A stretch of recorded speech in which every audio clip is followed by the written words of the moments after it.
పవన్ కళ్యాణ్ గారిని పిఠాపురంలో ఓడించడానికి విశ్వ ప్రయత్నాలు జరుగుతున్నాయి.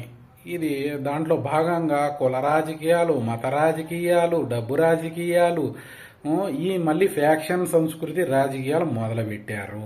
ఈ ఎన్నికల సమయంలో వర్మ గారి బండి మీద అలా అనునాయుల మీద వీళ్ళు దాడి చేస్తూ ఊరి నుంచి తరిమేస్తున్నారు. అంటే రాజ్యాంగంలో ప్రచారం చేసుకునే హక్కు కూడా లేదంటే ఇది ఖచ్చితంగా రాజారెడ్డి రాజ్యాంగమే తీసుకొస్తారు మొత్తం మళ్ళీ వస్తే. ఇది ప్రజలందరూ గమనిస్తున్నారు. ఎందుకంటే ఇది చాలు. ఎందుకంటే ఈ ఫ్యాక్షన్ రాజకీయాలు మొత్తం ఆంధ్ర పాకడం జరిగింది. ఉభయ గోదావరి జిల్లాలో ఈ సంస్కృతిని పెంచడం కూడా జరుగుతుంది. ఇక దీన్ని ఖచ్చితంగా మీరు ఈ 24లో మీకు ప్రజలు బుద్ధి చెప్తారు. ప్రజలతో పాటు అందరూ. ఇంకొకటి, పవన్ కళ్యాణ్ గారు ఓడిపోతే ప్రజల్లోనే ఉంటారు. పవన్ కళ్యాణ్ గారు ఓడిపోతే ప్రజల్లోనే ఉంటారు. జగన్ గారు ఓడిపోతే జైల్లో